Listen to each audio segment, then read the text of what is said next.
नमस्कार। आज पॉलिटिक्स की बात नहीं करेंगे, बल्कि आज बात करेंगे पॉलिटिक्स को उठाकर पटक देने वाले की। एक 72 साल के नौजवान की, जिसने उस समय की सियासी ताकतवर हस्तियों को धूल चटा दी, जिसने राजनीति के सारे गणित फेल कर दिए। नाम किशन बाबूराव हजारे। प्यार से लोग अन्ना कहते हैं, माने बड़ा भाई। रालेगढ़ सिद्धि का वो नौनिहाल, जिसने गांव के बाद देश की सूरत बदलने का प्रण कर लिया था। सबसे पहले सन 1965 की लड़ाई में फौज में शामिल रहे, फिर 15 साल फौज की सेवा के बाद अपने गांव लौटे। गांव की बंजर बेजान धरती में जीवन रोपने के बाद अब बारी थी राजतंत्र को लोकतंत्र में बदलने की। समय था साल 2011। कांग्रेस की सरकार अब घोटालों की सरकार कही जा रही थी। हर तरफ कांग्रेस विरोधी स्वर गूंज रहे थे। एक तरफ पाकिस्तान को मुंह तोड़ जवाब देने और एक सिर के बदले 10 सर लाने के नारे लग रहे थे, तो दूसरी तरफ मनमोहन सिंह की चुप्पी पर सवाल उठ रहे थे।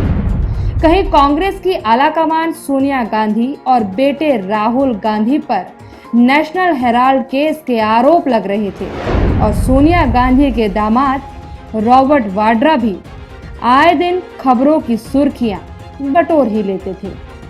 कांग्रेस हर तरफ से घिरी हुई थी, लेकिन हालत उतनी बुरी नहीं थी जितनी अब होने वाली थी। 5 अप्रैल 2011 ये तारीख मौजूदा सरकार को भारी पड़ने वाली थी। इसी तारीख से अन्ना हजारे जंतर मंतर पर अनशन पर बैठने वाले थे।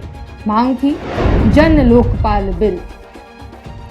उस समय के सबसे प्रचलित शब्दों को अगर खोजा जाए तो 3 शब्द प्रमुख मिलेंगे: अन्ना हजारे, अनशन और जन लोकपाल बिल। क्या है ये जन लोकपाल बिल? जन लोकपाल माने एक ऐसी संस्था का गठन जो सरकार से पूरी तरह से स्वतंत्र रहे, जैसे उच्चतम न्यायालय और चुनाव आयोग होते हैं। सरकार का इस संस्था के कामों में कोई हस्तक्षेप नहीं होगा। लोकपाल के अधिकारी के पास सरकार के भ्रष्ट अधिकारियों, भ्रष्ट जजों और भ्रष्ट नेताओं के खिलाफ कार्यवाही करने का अधिकार होगा। भ्रष्टाचार के कई मामले कोर्ट में लटके पड़े रहते हैं। लोकपाल बिल लागू होने के बाद उन मामलों की जांच जल्दी की जाएगी, बल्कि 1 साल के अंदर केस का निपटारा किया जाएगा और अपराध साबित होने पर अपराधी को जेल जाना होगा।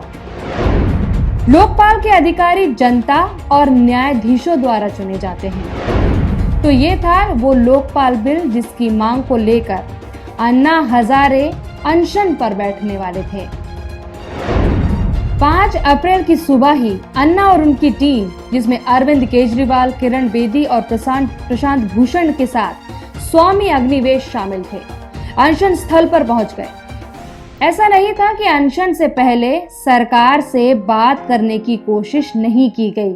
कोशिशें हुई, मगर सरकार की तरफ से कोई खास तवज्जो नहीं दी गई।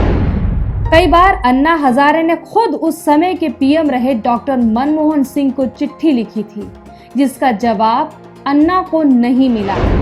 अन्ना ने कई बार सरकार से जन लोकपाल बिल लागू करने हेतु सहयोग मांगा, मगर सरकार शायद अन्ना को हल्के में ले रही थी। समय बीतता जा रहा था और अन्ना के सब्र का बांध भी टूटता जा रहा था। अन्ना जन लोकपाल पर एक कमेटी बनाने की मांग सरकार से कर रहे थे।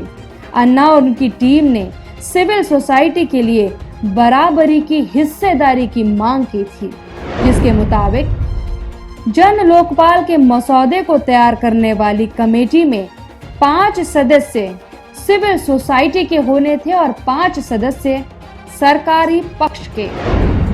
अन्ना की मुलाकात भी पीएम से हुई, मगर कोई हल ना निकला। सरकार अपने दामन पर लगे दागों को कैसे मिटाया जाए, इस सोच में थी, और अचानक से ये जन लोकपाल की मांग। सरकार कोई जवाब नहीं दे पा रही थी। उधर अरविंद केजरीवाल रालीगढ़ सिद्धि पहुंचे हुए थे अन्ना से मिलने। भ्रष्टाचार से लड़ने में सरकार की तरफ से कोई सहयोग ना मिल पाने के बाद दोनों ने तय किया कि अब वक्त आंदोलन का है।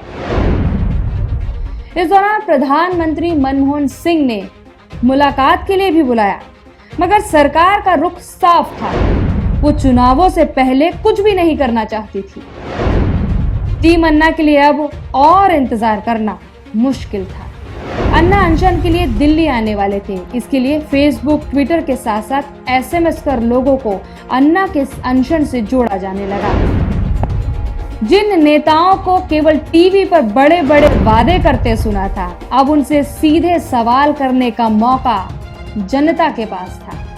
जिन सफेद पोशों के काफिले गुजरने से ट्रैफिक जाम लग जाता था, अब उनका रास्ता रोकने की बारी आने वाली थी। दिल्ली एयरपोर्ट पर अन्ना पहुंचते हैं और कई गाड़ियां भरकर लोग उनका स्वागत करने पहुंचते हैं। ये वही लोग थे जो ट्विटर, फेसबुक और एसएमएस के माध्यम से अन्ना के होने वाले अनशन से जुड़े थे। मीडिया में उस वक्त भारतीय क्रिकेटर्स ही छाए हुए थे, क्योंकि उन्हीं दिनों भारत क्रिकेट वर्ल्ड कप जीता था। अन्ना के एयरपोर्ट पहुंचते ही समर्थकों की भीड़ ने अन्ना को घेर लिया और मीडिया के कैमरे यकायक अन्ना की तरफ मुड़ गए। तो ये था हमारा अन्ना हजारे का पहला भाग। अगले भाग का इंतजार कीजिए हमारे इसी चैनल पर। तब तक के लिए नमस्कार।